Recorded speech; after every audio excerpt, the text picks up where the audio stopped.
반갑습니다. 산골짜기 TV입니다. 오늘은 우리가 평소에 깨어 있어야 되는데 생각이 나는 대로 함부로 그냥 툭 말을 던져서는 안 되는 이유에 대해서 말씀을 드리려고 합니다.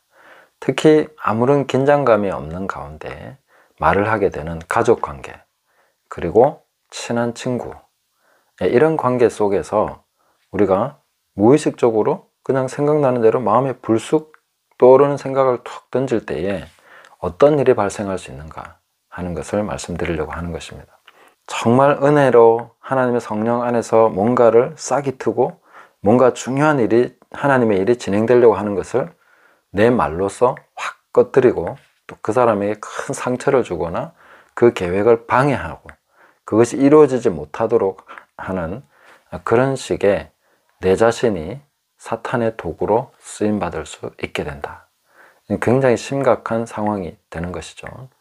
이게 얼마나 심각한가? 마태복음 16장에 보시면 베드로가 예수님에게 신앙 고백을 했습니다. 정말 유명한 주는 그리스도시요 살아계신 하나님의 아들이십니다. 그러자 주님은 정말 기뻐하시면서 베드로를 축복하시고 바요나 시몬아 내가 복이 있구나. 이를 알게 한 이는 사람이 아니고 혈육이 아니고 하늘에 계신 내 아버지시다 하면서 내가 내 교회를 세우리니. 베드로를 얼마나 축복하시고 그렇게 해주셨습니까? 그리고 나서 베드로도 좀 업됐겠죠. 얼마나 기분이 좋겠습니까? 주님이 칭찬해 주시고 축복해 주시고 그 교회를 세우겠다고 하시고 이름까지 베드로로 주시면서 그런 정말 놀랍고도 아름다운 일이 일어나고 있었는데 예수님이 그 상황 속에서 그 은혜 충만한 가운데 베드로 앞에서 십자가를 지게 될 것에 대해서 말씀하시기 시작했죠. 그러자 베드로는 아마 별 생각이 없었을 겁니다. 별 생각 없이 그냥 주님 그렇게 하면 안 됩니다. 그거는 정말 아닙니다. 그런 일이 절대로 주님 앞에 일어나면 안 됩니다. 라는 그런 취지의 발언을 하게 되죠. 그때 예수님은 갑자기 정말 그 전에 그렇게 기쁘게 축복하시던 분이 베드로를 향해서 사탄아 내 뒤로 물러가라. 너는 나를 넘어지게 하는 자로다. 이렇게 말씀을 하십니다. 정말 싸늘하게 변해버렸죠. 여기서 우리는 베드로를 사탄이라고 하셨다. 여기에 많이 집중을 했는데 우리가 예수님이 너는 나를 넘어지게 하는 자다. 이렇게 말씀하신 부분에도 주목해야 될 필요가 있다고 생각합니다. 예수님이 하시고자 하는, 예수님이 해야만 하는 하나님의 부르심과 사명, 그 목적이 지금 발표가 됐는데 거기에 찬물을 확 끼얹으면서 그것을 못하게 하는 그 일을 베드로가 했다는 거예요. 가장 친하고 가장 가깝고 가장 신뢰할 만하고 정말 터놓고 얘기할 수 있는 그런 관계 속에서 이런 일이 발생했다는 거죠. 그리고 엄청난 축복을 불과 몇 초 전에 받은 사람이 갑자기 사탄의 도구가 돼서 주님의 일을 극명하게 회방하는 자로 등장했다. 이런 것은 우리가 평소에 일어나는 일이라는 것을 생각해야 됩니다. 무슨 양신역산이 하는 그런 표현을 쓰지 않더라도 우리는 그냥 불쑥 떠오르는 생각을 얘기함으로써 사탄의 도구가 될 수 있다. 이 가능성에 대해서 우리는 항상 경계하고 깨어 있어야 된다는 것이죠. 떠오르는 대로 얘기하면 안 됩니다. 애들한테도 막 화가 나면 팍 떠오르는 얘기가 있죠. 그 절대로 내뱉으면 안 됩니다. 그런 것을 내뱉을 때 아이는 엄청난 상처를 받고 자존감에 뭔가 큰 훼손을 입게 됩니다. 그래서 그 아이가 하나님께로 나오는데 그 아이가 하나님을 가까이 하는데 엄청난 장애물을 그 말을 통해서 놓게 되는 것입니다. 너는 나를 넘어지게 하는 자로다. 부모가 자식을 하나님 앞에서 넘어지게 하고 하나님의 일을 하지 못하게 하는 그런 일이 일어나게 된다는 거죠. 정말 끔찍한 일입니다. 이것은 가까울수록 더 자주 일어나는 일이고 우리가 주의하지 않으면 아무리 경건한 사람이라도 베드로가 그렇게 됐는데 우리 중에 누가 나는 괜찮다라고 할 사람이 있겠습니까? 아무도 그런 사람 없습니다. 그래서 우리는 순식간에 갑자기 아무 생각 없이 그냥 툭 마음에 떠오르고 울컥하는 그런 마음에 팍 얘기하게 되는 이런 것들이 엄청난 파워를 가지고 그 사람을 넘어지게 한다. 너는 나를 넘어지게 하는 자로다.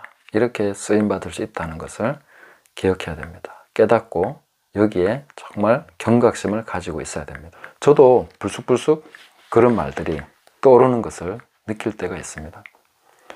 그 말을 내뱉었더라면 어떻게 됐을까? 지금쯤은 우리 가정은 거의 끝장났겠죠. 그리고 우리 아이들도 막 엄청난 그런 상처를 입고 그랬을 겁니다. 근데 감사한 것은 그것이 내 생각이 아니라는 겁니다. 저는 평소에 그런 생각을 하는 적이 없습니다. 그런데 갑자기 그런 생각이 화가 났을 때, 아니면 어떤 상황이 됐을 때, 그럴 때 팍 떠오른다는 거죠. 정말 하나님의 은혜가 필요한 그 순간에 내가 위로해주고 뭔가 사랑의 말을 해주고 표현해줘야 될 그때 확 올라와서 다른 말을 내뱉고 싶은, 모든 것을 그냥 확 끝내버리고 싶은 뭐 이런 식의 극단적인 생각들이 떠오를 때가 있습니다. 그건 절대로 내뱉지 말라는 것입니다. 입 밖으로 내지 말라는 것입니다. 그 생각은 대적해야 되는 사탄으로부터 온, 마귀로부터 온 악한 생각이고, 그것을 내뱉는 순간 우리는 사탄에게 쓰임받게 되는 것입니다. 이것이 양심역사냐, 내 안에 귀신이 들려서 그러냐, 그런 거 아닙니다. 베드로에게 양심역사가 있다? 그렇게 보기는 어렵죠. 예. 하나님께서 복 주시고 깨닫게 해주시고 충만하게 하셨는데, 그 놀라운 약속을 받았는데 바로 그 다음 순간에 하나님의 말씀이 떨어질 때, 하나님의 약속이 떨어질 때 새가 날아오는 게 영적인 세계의 법칙입니다. 그러니까 하나님 말씀이 충만하게 아름답게 이렇게 펼쳐지고 있는 그 자리는 바로 악한 영이 날아와서 빼앗아 가려고 한다는 것을 알아야 됩니다. 그래서 지금 방금 내가 누구와 아주 은혜롭게 내가 정말 위로의 말을 해줘야 되겠다 싶었는데 갑자기 뭐 하나가 탁 걸려가지고 그 말은 취소되고 뭔가 다른 말을 확 하게 됩니다. 그럼 다 뺏기게 되는 거죠. 하나님께서 뿌려주신 씨앗이 싹 다 뺏기게 된다는 겁니다. 그게 지금 이 땅에 있는 하나님 나라에서 일어나고 있는 일입니다. 그 길가에 뿌려진 씨앗인 거죠. 주님이 뿌리지 않아서가 아니라, 주님이 주시지 않아서가 아니라 뿌렸는데 그 다음 순간에 내가 잘못된 말을 사탄이 주는, 악한 영이 주는 그 생각을 툭 내뱉음으로써 뺏겨버리는 것입니다. 그렇게 해서 싹 가져가는 거죠.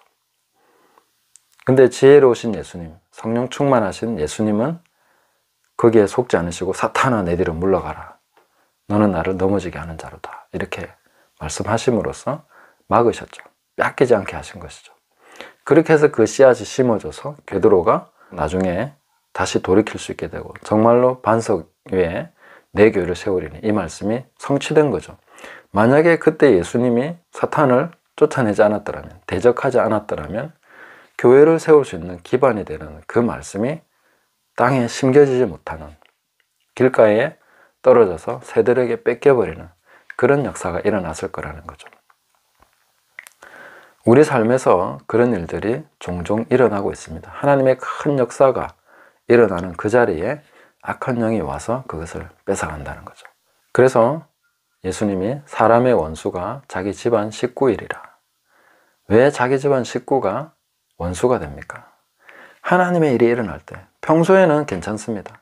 근데 정말 성령께서 역사하시고 하나님 말씀에 중요한 그런 순간들이 왔을 때 그것을 딱 막는 사람들이 누굽니까? 가족들이죠. 예.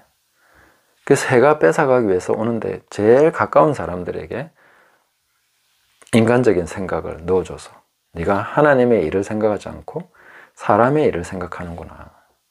그냥 나는 단지 인간적으로 생각했고 내 생각에는 이게 맞다고 생각했고, 그래서 불쑥 떠오른 생각이 그래 맞는데 이건 맞는 생각이야 라고 내뱉은 것이고, 울컥하는 마음에 그냥 툭 내뱉은 것이고, 그게 다 인간적인 것이죠.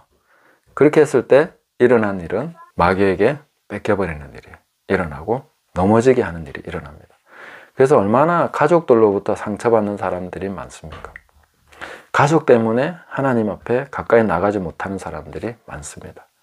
가장 가깝게, 가장 더 충만하게, 가장 많은 것을 공유해야 되는 사람이 그것을 하지 못하는 그런 일들이 있기 때문에 정말로 주의를 기울여야 되고, 내가 생각나는 것을 쉽게 내뱉지 말아야 된다는 것. 다시 한번 곱씹고 이 말을 했을 때 어떤 결과가 나올지, 저 아이에게 또 이 사람에게 어떤 영향을 주게 될지, 이런 것들을 잠시라도 생각해 봐야 됩니다. 그리고 내가 이 말을 내뱉었을 때 이 파급력이라는 것이 어떤 식으로 나타나게 될 건가, 그런 거 생각하지 못하고 툭 불쑥 내뱉으면 큰일 난다는 것이죠. 엄청나게 소중한 것들을 잃어버리게 된다. 하나님의 영적인 회방자로 등장하게 된다. 그래서 사탄의 도구로 쓰임받는 그런 일이 일어나고 넘어뜨려 버리는 그런 일이 일어납니다. 얼마나 많은 사람들이 그런 것 때문에 넘어져서 하나님의 일을 하지 못하고 냉담해져 있고 뒤로 물러가 있는지 모릅니다. 그래서 우리가 사람의 일을 생각하지 아니하고 하나님의 일을 생각하면서 중심을 가지고 깨어 있어야 됩니다. 내 안에 떠오르는 생각 함부로 말하면 안 된다. 그것을 잘 분별해서 내 입에 파수꾼을 세워서라도 그것이 함부로 내 밖으로 나오지 못하도록, 뭔가 파급 효과를 주지 못하도록 그렇게 계속 신경 쓰고, 너무 해야 되겠다는 생각이 들면 그냥 차라리 아무 말도 하지 말고 입을 다물고 있는 것이 낫습니다. 그리고 한참 후에 나중에 지나면 결국은 내가 그 말을 하지 않은 것이 정말로 다행이구나, 이렇게 생각하게 됩니다. 그리고 우리가 경험상으로 내가 말을 하지 않아서 후회한 것보다는 말을 했기 때문에 후회한 것이 훨씬 더 많다는 것을 알게 됩니다. 물론 적절한 말은 꼭 해야 되는 말도 있습니다. 그러나 대부분 우리 속에 불쑥 떠오르는 생각은 하지 않은 것이 훨씬 더 좋은 그런 생각이 많다 하는 것입니다. 성령께서 주시는 생각은 차분하게 와서 내 안에 머물러 있습니다. 그러나 악한 영이 주는 생각은 훅 하고 올라와서 나를 막 충동합니다. 초조하게 합니다. 말하지 않으면 답답해서 견딜 수 없고, 말하지 않으면 안 될 것 같고, 정말 이거만은 꼭 해야 될 것 같고, 막 그런 생각이 듭니다.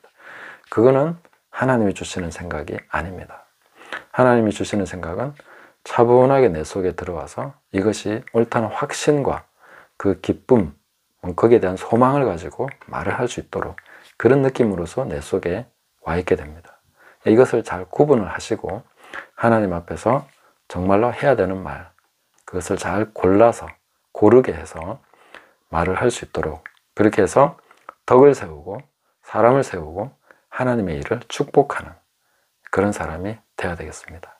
우리 모두 조심해서 깨어 있어서 악한 것에 쓰임받지 않도록, 그리고 하나님 주신 것을 빼앗기지 않도록 그렇게 해서 풍성한 영적인 삶을, 또 하나님의 일이 이루어지고 열매 맺는 그런 삶을 살아갈 수 있기를 예수님의 이름으로 축복합니다. 감사합니다.